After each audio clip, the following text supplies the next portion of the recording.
Hi friends, good morning. ಹೇಗಿದ್ದೀರಾ? ಇವತ್ತು ನಾನು ಹಿಕ್ಕಿದ ಬೇಳೆ ಸಾರು ಮಾಡ್ತೀನಿ. ನಾನು ಅವರೆಕಾಳು ಸೀಸನ್ ಆಗಿರೋದ್ರಿಂದ ಅವರೆಕಾಳು ತಂದು ಅದನ್ನ ನೆನೆ ಹಾಕಿ ಇಟ್ಟಕ್ಬಿಟ್ಟು ಆ ಹಿಕ್ಕಿದ ಬೇಳೆ ಸಾರನ್ನ ಹೇಗೆ ಮಾಡೋದು ಅಂತ ನಾನು ನಿಮಗೆ ಹೇಳ್ತೀನಿ ಆ್ಯಂಡ್ ತೋರಿಸ್ತೀನಿ. ನಾನು ಇದನ್ನು ಮಾಡೋದಕ್ಕೆ ಒಂದು 2-3 ಮೆಥಡಲ್ಲಿ ಮಾಡ್ಬೋದು. ಅದರೊಳಗೆ ಇದು ಒಂದು ಮೆಥಡ್. ಇದಕ್ಕೆ ಫಸ್ಟು ನಾನು ಒಗ್ಗರಣೆಗೆ ಅಂತ ಒಂದು ಸರ್ತಿ ರುಬ್ಕೊಳ್ತೀನಿ. ಒಗ್ಗರಣೆಗೆ ಅಂತ ನಾನು ಈರುಳ್ಳಿ, ಬೆಳ್ಳುಳ್ಳಿ, ಹಸಿ ಶುಂಠಿ, ಸ್ವಲ್ಪ ಅರಿಶಿನ, ಮೆಣಸು ಕೂಡ ಹಾಕ್ಕೊಳ್ತಾರೆ. ಮೆಣಸು ಯಾರು ಹಾಕ್ಕೊಳ್ತಾರೆ ಅಂದರೆ ಈಗ ಧನಿಯಾ ಸಪ್ರೇಟಾಗಿ ಹಾಕ್ತಾರೆ, ಹಸಿ ಚಿಲ್ಲಿ ಪೌಡರ್ ಸಪ್ರೇಟಾಗಿ ಹಾಕ್ತಾರೆ. ಅಂತ ಸ್ವಲ್ಪ ಮೆಣಸು ಕೂಡ ಹಾಕ್ಕೊಳ್ತಾರೆ. ಬಟ್ ನಾನು ಇದು ಮಸಾಲೆ ಸಾಂಬಾರಿಗೆ ಅಂತಲೇ ಸಪ್ರೇಟಾಗಿ ಪೌಡರ್ ಮಾಡಿ ಇಟ್ಕೊಂಡಿದ್ದೀನಿ ಮನೆಯಲ್ಲಿ. ಅದಕ್ಕೆ ನಾನು ಮೆಣಸು ಹಾಕಿದ್ದೀನಿ. ಹಾಗಾಗಿ ಮೆಣಸು ಹಾಕ್ತಾ ಇಲ್ಲ ನಾನು. ಈರುಳ್ಳಿ, ಬೆಳ್ಳುಳ್ಳಿ, ಹಸಿ ಶುಂಠಿ, ಸ್ವಲ್ಪ ಅರಿಶಿನ ಇದನ್ನು ರುಬ್ಕೊಳ್ತೀನಿ.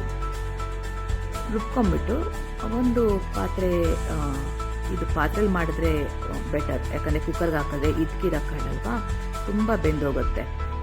ಒಂದೊಂದು ಸರ್ತಿ ಅಂತೂ ಕೈಗೆ ಸಿಗಲ್ಲ, ಸಾಂಬಾರು ಜೊತೆಗೆ ಎಲ್ಲ ಮಿಕ್ಸ್ ಆಗಿಬಿಟ್ಟಿರುತ್ತೆ. ಹಾಗಾಗಿ ಕುಕ್ಕರ್ ಲಿಡ್ ಮುಚ್ಚೋದೇನ ಕುಕ್ಕರಲ್ಲಿ ಮಾಡೋದಲ್ಲೂ ಬರೀ ಕುಕ್ಕರ್ ಪಾತ್ರೆಯಲ್ಲಿ ಮಾತ್ರ ಮಾಡಬೇಕು. ಅಥವಾ ಜಸ್ಟ್ ಯಾವುದಾದ್ರು ಪಾತ್ರೆಯಲ್ಲಿ ಮಾಡಿದ್ರೆ ಸಾಕು. ಈರುಳ್ಳಿ, ಬೆಳ್ಳುಳ್ಳಿ, ಶುಂಠಿ, ಅರಿಶಿನ ಅದಕ್ಕೆ ಸ್ವಲ್ಪ ನೀರು ಹಾಕಿ ರುಬ್ಬಿಟ್ಟು ಕುಕ್ಕರಲ್ಲಿ ಎಣ್ಣೆ ಹಾಕಿ ಆ ಎಣ್ಣೆಗೆ ರುಬ್ಬಿದಂಥ ಪೇಸ್ಟ್ನ ಹಾಕ್ತೀನಿ. ಈ ಪೇಸ್ಟ್ ಸ್ವಲ್ಪ ಫ್ರೈ ಆದ ನಂತರ ಹಿತ್ಕಿರೋ ಕಾಳನ್ನ ವಾಶ್ ಮಾಡಿ ಅದನ್ನು ಹಾಕ್ತೀನಿ. ಕಾಳನ್ನ ಅದ್ರ ಪಾಡಿಗೆ ಅದು ಇಲ್ಲಿ ಹಿತ್ಕಿದ ಕಾಳು ಇದರೊಳಗೆ ಚೆನ್ನಾಗಿ ಫ್ರೈ ಆಗ್ತಾ ಇರುತ್ತೆ. ಈ ಕಡೆ ನಾನು ಮಸಾಲೆಗೆ ನೆಕ್ಸ್ಟ್ ಸ್ಟೆಪ್ ಮಸಾಲೆ ಹಾಕಬೇಕು.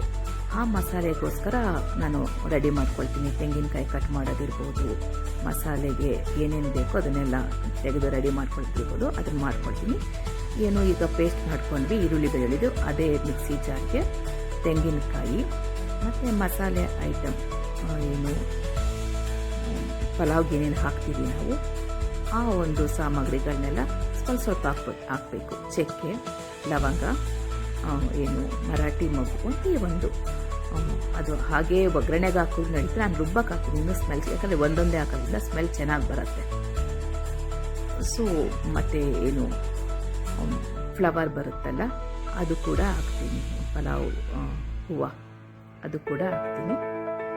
ಇದನ್ನೆಲ್ಲ ಹಾಕಿ ಸ್ವಲ್ಪ ಗ್ರೈಂಡ್ ಮಾಡ್ಕೊಳ್ತೀನಿ.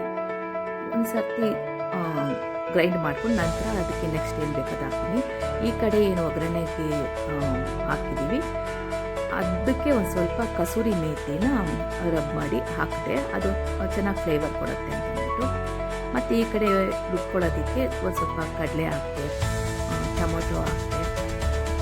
ನಂತರ ನಾನು ಹೇಳಿದೆ ಅಂತ ನಿಮಗೆ, ನಾನು ಪುಡಿ ಮಾಡಿ ಪೌಡರ್ ಇಟ್ಕೊಂಡಿದ್ದೀನಿ ಮಸಾಲೆ ಸಾಂಬಾರಿಗೆ ಅಂತಲೇ ಪೌಡರ್ ಮಾಡಿ ಇಟ್ಕೊಂಡಿದ್ದೀನಿ ಅಂತ. ಆ ಪೌಡರ್ನ ಸಾಂಬಾರಿಗೆ ಎಷ್ಟು ಬೇಕು ಆ ಅಂದಾಜಿನಲ್ಲಿ ನಾನು ಹಾಕಿದೆ. ಆ ಮಸಾಲೆ ರುಬ್ಬಿರೋದನ್ನ ಇಲ್ಲಿ ಫಸ್ಟ್ ನಾವು ಒಗ್ಗರಣೆಗೆ ಹಾಕಿದ್ವಿ ಆ ಹಿಟ್ಟಿದ ಕಾಳಿಗೆ ಹಾಕಿಬಿಟ್ಟು ಅದಕ್ಕೆ ನೀರೆಷ್ಟು ಬೇಕು ಅಷ್ಟನ್ನು ನಾನು ಇವಾಗ ನಾವೇನಕ್ಕೆ ಮಾಡ್ಕೊಳ್ತಾ ಇದ್ದೀವಿ.